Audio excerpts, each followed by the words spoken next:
태평양 전쟁이 진행 중인 1942년 11월 남태평양 과달카날 섬에서는 미군 핸더슨 비행장을 탈환하려는 일본군과 미군의 전투가 계속 벌어지고 있었습니다. 미 해병 제1사단이 일본군이 만들던 비행장을 뺏고 과달카날에 들어앉은 것은 1942년 8월 7일. 그 뒤로 약 3개월 동안 일본군은 과달카날의 육군 병력을 상륙시켜 공격했으나 계속 실패했고, 육상에서뿐만 아니라 해상에서도 많은 전투가 벌어졌고, 이 영상 바로 이전에 다룬 해전이 11월 12일에서부터 15일까지 벌어진 과달카날 해전이었습니다. 여기서 미군은 일본의 대형 전함 2척 히에이와 기리시마를 포격전으로 격침시켰습니다. 과달카날 전역은 시작부터 끝까지 약 6개월 동안 지속되었고, 1942년 11월 중순인 현재 3개월이 지나서 약 절반 정도가 커버되었지만 실제 전투 내용은 이제 80% 정도가 다루어졌습니다. 그럼 히에이와 기리시마 침몰 이외에 일본이 과달카날 해전에서 노렸던 진짜 중요한 목표, 육군 38사단의 상륙은 어떻게 되었는지 알아보겠습니다.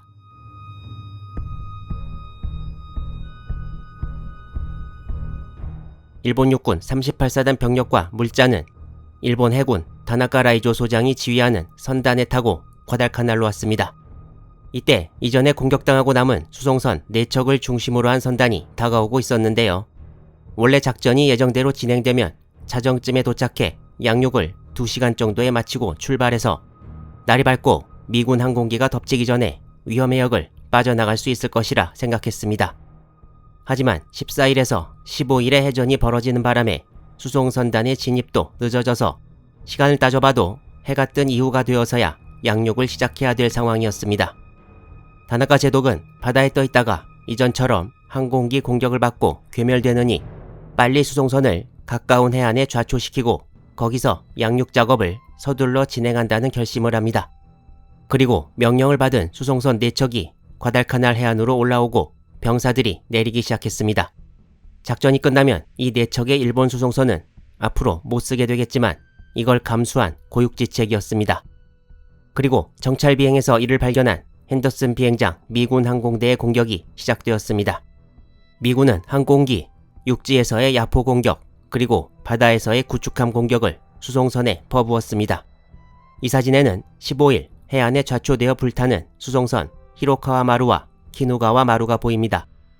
1년 뒤에 찍은 이 사진에는 앞에 나왔던 키누가와 마루의 잔해가 보이고 과달카날 해안에 올라와 있는 또 다른 수송선 야마즈키 마루의 모습도 보입니다. 이전에 침몰한 수송선에서 구축함으로 구조된 병사들은 내리지 못하고 거의 돌아갔고, 좌초된 4척의 수송선에서 내린 병력은 약 2,000명, 물자는 약 5톤과 4일분의 식량밖에 안 돼서 결국 핸더슨 비행장 탈환을 노린 일본의 38사단 수송작전은 실패로 돌아갔습니다.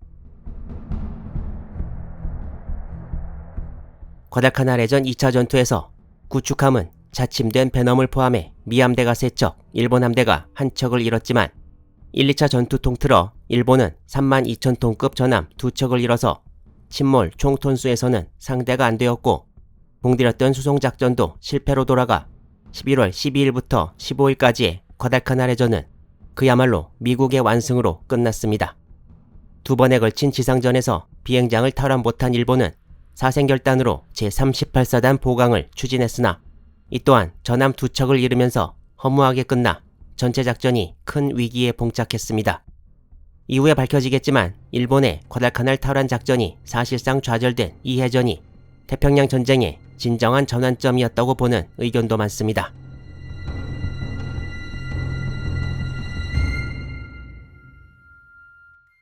과달카날 해전 최대의 비극은 아무래도 이전에 소개했던 미 경순양함 주노일 텐데요. 주노와 관련해 과달카날 해전에서 빠지지 않는 이야기가 하나 있습니다. 주노에 탑승했던 수병들 중에 이 사진에 보이는 5명은 형제입니다. 당시 미 해군에서는 형제들이 동일 함정에 복무하지 못하게 했다고 하는데요. 이 형제들은 같이 복무하겠다고 고집했고 위에서도 그냥 넘어간 모양입니다. 이 형제들 중 프랭크, 조, 맷은 주노의 침몰 시에 바로 전사했고, 엘은 하루 뒤에, 그리고 조지는 4-5일간 버틴 후에 사망했다고 생존자들이 전하고 있습니다. 당시 미국에 있던 형제들의 부모들은 아들들로부터 편지가 오지 않아 궁금해하다가 1943년 1월 12일이나 되어서야 통보를 받습니다. 아일랜드계 이민 후손이었던 설리번 5형제는 이후 국가적인 영웅이 되었고 루즈벨트 대통령과 교황 비오 12세도 남겨진 가족에게 애도 전문을 보냈습니다. 이후 1943년과 1997년 설리번 형제들의 이름을 딴 구축함이 취역했고 남은 가족들이 1943년 가족의 이름을 딴 구축함 진수식에 참여하기도 했습니다.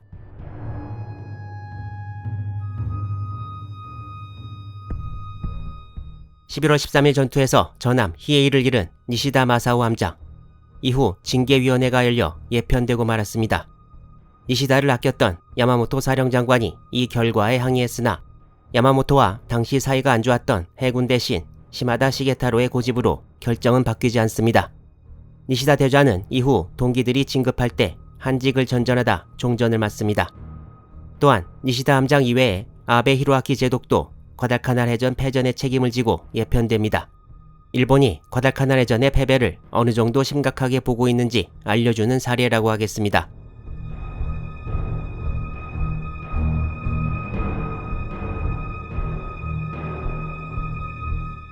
그리고 일본군 내부에서 과달카날 전역을 둘러싸고 분위기의 변화가 나타나기 시작했습니다.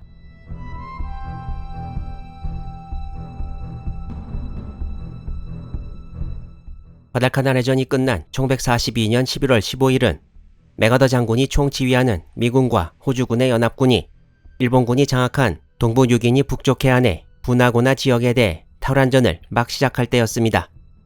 이제 일본군은 남태평양 두 군데에서 본격적으로 전투를 치러야 했는데요. 이를 위해 일본 육군은 뉴기니는 제18군이, 과달카날은 제17군이 맡게 했고 이를 총괄해 제8방명군을 신설하고 사령관에 이마무라 이토시 육군 중장을 임명했습니다. 일본으로서는 그래도 최대한 상황을 장악해보려는 시도였다고 볼 수 있는데요. 이러한 중요한 상황 변화가 전부 1942년 11월에 일어났습니다. 과달카날 해전의 패배와 연합군의 부나고나 공격이 겹친 일본군 내부의 사정은 매우 복잡했습니다.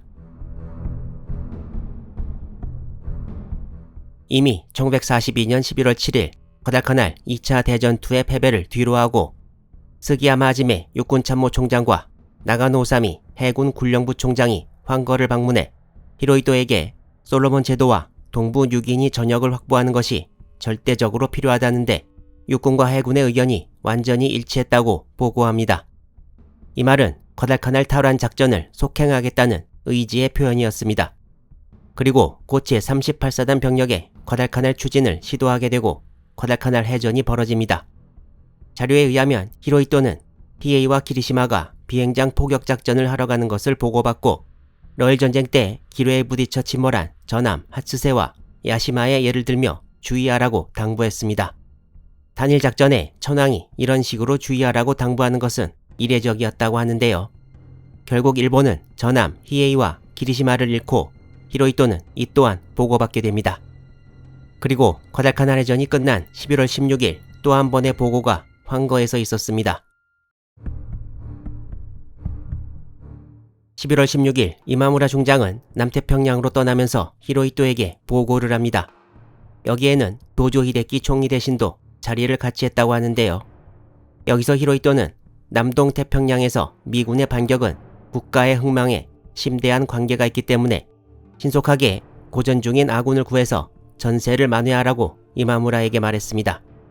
여기서 히로히토도 일본군이 과달카날에서 고전 중이었다는 것을 알고 있었고 과달카날 전역의 결과가 전체 태평양 전쟁의 전개에 매우 중요하다는 것, 그리고 전세를 만회할 필요성이 절실하다는 것까지 알고 있었다는 것이 드러납니다.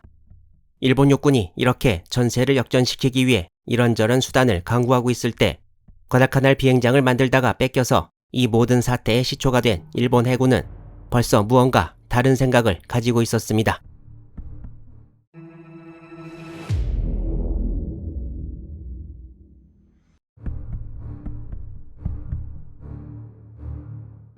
만약 부나고나가 넘어간다면 미군과 호주군이 건설하던 부나고나 남쪽 비행장에서 일본군의 남태평양 근거지인 라바울 공습도 더 쉽게 가능했고 이후에 같은 동부 뉴기니의 북쪽 해안 일본군 기지인 라에 살라마우아가 넘어간다면 뉴브리튼 섬과 뉴기니 사이의 해협을 통해 비스마르크해로 연합군이 진출하는 것이 가능해지고, 일단 비스마르크해로 나가는 길이 뚫리면 그 다음부터는 인도네시아 자원지대와 필리핀 등으로 향하는 길이 뚫리게 됩니다. 일본 해군은 이런 상황에 놓이게 되는 것이 더 위험하다고 생각했습니다. 따라서 과달카날 해전이 끝난 직후인 1942년 11월 17일 해군 참모 2명이 남태평양에서 도쿄로 올라와 대본영 해군부 간부들에게 이러한 전략 전환의 필요성을 제시했고, 대본영 해군부에서도 이에 동의했다고 합니다. 일본군의 과달카날 철수는 이미 과달카날 해전 종료 직후부터 진지하게 받아들여진 것입니다. 4일 뒤인 11월 21일 일본 연합함대 사령부는 라바울로 가는 제8방명군 지휘부를 트루쿠 기지에서 만나 추가로 투입할 육군 부대를 부나고나 지역에 투입하는 게 어떻겠냐고 제안했지만, 과달카날 탈환을 아직 목표로 하고 있던 제8방명군 수뇌부는 이를 거절합니다. 이후 해군은 과달카날 철수에 관한 얘기는 당분간 꺼내지 않지만 도쿄의 황거에서 11월 7일에 과달카날 탈환의 의지를 분명히 한 것에 비교해보면 단기간에 어느 정도 사정이 돌변했는지 알 수 있습니다. 이마무라와 야마모토는 좌관, 즉 영관급 장교였던 시절부터 친교가 있어서 어느 정도는 스스럼 없이 의견을 교환할 수 있는 사이였다고 합니다. 이마무라 사령관이 야마모토 사령장관을 만나고 있을 때 과달카날로 파견됐다가 2차 대전투 핸더슨 비행장 전투의 실패를 직접 보고 돌아가던 츠지 마사노부 대본영 참모가 등장하는데요. 츠지 마사노부는 이마무라 사령관에게 과달카날 탈환 작전의 전망을 얘기합니다.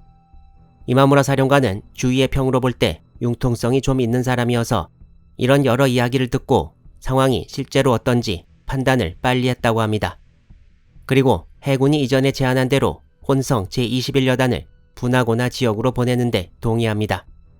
츠지 마사노부는 귀국 후 육군 수뇌부에 과달카날 일본군의 참상을 보고했으나 육군 수뇌부가 어떤 반응을 보였는지 나와 있는 자료는 없습니다.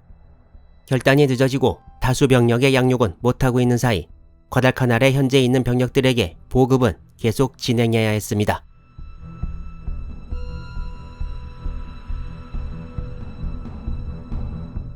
(1942년 11월) 일본 수상한 부대에서 가장 큰 문제로 대두된 것이 바로 구축함 부대였습니다. 일본은 속도가 빠른 구축함으로 밤에 물자를 과달카날에 양육하고 날이 밝아서 미군 항공기가 뜨기 전에 빨리 돌아오는 방법을 취했는데요. 이 방법을 G수송 혹은 도쿄 익스프레스라고 불렀다는 내용이 이미 많이 나왔습니다.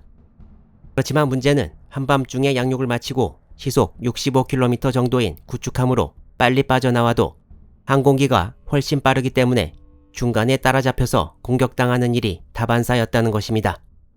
항공기 이외에도 미군은 어뢰정 및 다른 수단에 의한 공격도 해왔습니다. 10월 하순의 2차 대전투 이후에도 일본 구축함의 피해는 계속 이어졌습니다. 당시 자료에 의하면 11월과 12월경에 일본이 남태평양에서 사용 가능한 구축함은 20척이 채 안 되었고 한 번의 G수송 때마다 평균 2척이 손상을 입었다고 합니다. 그리고 일본의 구축함 건조 계획은 1943년에 11척, 1944년에 10척에 불과해서 일본은 수송작전 중 구축함의 피해를 줄이기 위한 특단의 대책이 필요했습니다.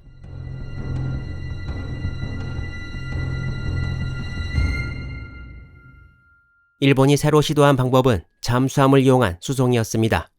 11월 25일 밤에 2호 제17 잠수함이 과달카날의 첫 물자 양육에 성공했습니다. 11월 28일까지 4번의 잠수함 수송에서 양육된 물자는 93톤. 그러나 해안에 양육된 물자를 일선까지 나르는 데는 큰 고초가 따랐습니다. 더군다나 잠수함 수송도 연료 등을 따져볼 때 경제적이지 않았고 미군 어뢰정 등이 갑자기 튀어나올 때도 있어 위험하기도 했습니다. 따라서 일본군은 잠수함 수송 이외 보다 효과적인 다른 방법을 강구해야 했습니다.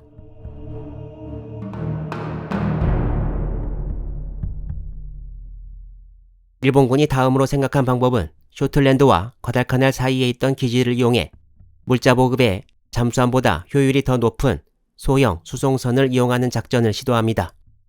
그렇지만 11월 하순까지 과달카날 핸더슨 비행장의 항공 전력은 188대까지 늘어나서 이렇게 보강된 항공 전력이 중간 지점에 있는 일본군 기지를 주기적으로 공습하기 시작했고 속도가 느린 선단도 계속 공격을 당해 이 방법 또한 오래 쓸 것은 못 되었습니다.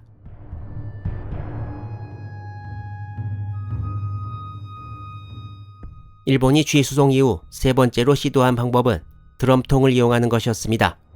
원래 기름을 넣었던 드럼통을 깨끗이 닦아서 거기에 쌀과 보리를 약 150kg 정도 채워 넣습니다. 150kg을 채우면 절반 정도 된다는데 꽉 채우지 않는 이유는 드럼통들이 물에 떠야 하기 때문이었습니다. 그리고 이 드럼통들을 구축함에 싣는데 약 200개에서 240개의 드럼통을 로프로 서로 묶어서 구축함 갑판에 올렸습니다. 그리고 구축함들은 과달카날로 향했습니다.